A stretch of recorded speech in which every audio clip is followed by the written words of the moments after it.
So, new topic. Well, it kind of ties into, the trends, right, Tracy, and ties into this. So we were talking about the clawfish, but some of the things that have kind of come out of 2020 and now going into 2021, what are some of the challenges that our market, the real estate market as a whole, is going to have? So Realtor Magazine did some surveys of realtors from around the country. And so they come up with 7 things, and we can just talk about this really quick, Tracy. Clearly, inventory shortage. We've already hammered that in Clearly. today's show.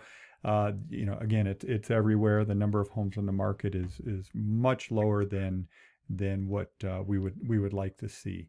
Um, you want to go through? Yeah. Widely distributed vaccines to boost confidence of the population, right? There are definitely Um, people that have not put their home on the market because they don't want to Move around they don't during want to move COVID. around. They don't want people in their house. So, yep. Interesting, though. I think in New Mexico, we're on a couple different Facebook groups with top agents across the country that are from all brokerages, not just Keller Williams Realty, as well as the top realtors around the country and world with Yeah. Keller Williams.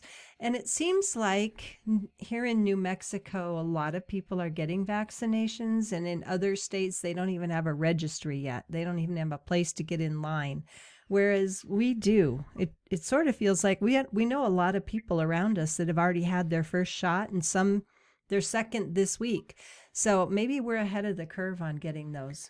Yeah, it does seem that way just based on the little bit of evidence we have, but that is true. Yeah, it isn't a lot of evidence. Yeah. Um, Let me speak to this one, obviously, is right up my alley. Is, the third thing they're saying is that homes will be lost to foreclosure. Obviously, there's still 5.3% or 5%. I don't remember the exact number. It's like 5.2% of homeowners are delinquent, right? But most of those people are in a forbearance plan. Some people are going to come out of the forbearance plan and just start making their payments, but some people will have to sell their home. The good news is delinquency does not equal foreclosure. Thank you. Yes, delinquency does not equal foreclosure. Delinquency means that you can't make your payment and you either have to sell your home, or if you can't sell the home and pay off the bank, then the bank ends up taking it back. The reality is, though, that the people are in such a super strong equity position, especially when you compare it to 2008 Meaning they can sell the home and Yeah. pay off the loan and probably still walk away with some cash in their pocket. Whereas in 2008, they couldn't sell the home for a price Yeah. high enough to pay off the loan, which is why there was so many foreclosures. Yeah. We're not in that position right now.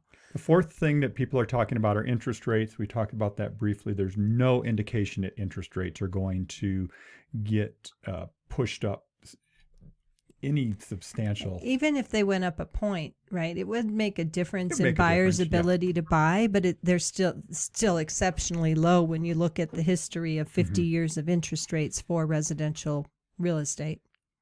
Gonna hit that one, Tracy. Number 5. A permanent shift to remote work could encourage more moves. So we know about this very firsthand, right? We know several people who are working remotely and they don't have to stay where they're living and they can move to where they want to. So they're living in another state. They're from Albuquerque. They might want to move home and continue to work at that developer job or that graphic design job that they used to have to go into their office for, but their company has now said, we have a permanent ability for you to work remotely. They don't want you back at work, right? They're downsizing their offices and going, hey, this kind of is nice. We're getting good productivity and we're not paying for office space or all of that. So we're seeing a lot more of that.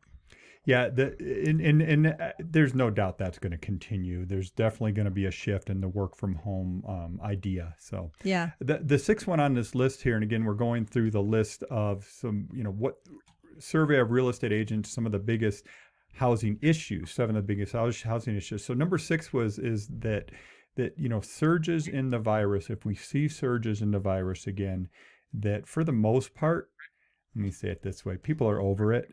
And it's not going to panic people as much obvious as it did back, at the beginning of last We've year. gotten more accustomed to, oh, they've surged this week. Yeah. Yeah, people have, it's the whole psychology of it, right? Everybody's much more used to it and not as freaked out as we used to be. So the last reason where what we believe will be concern is affordability challenges.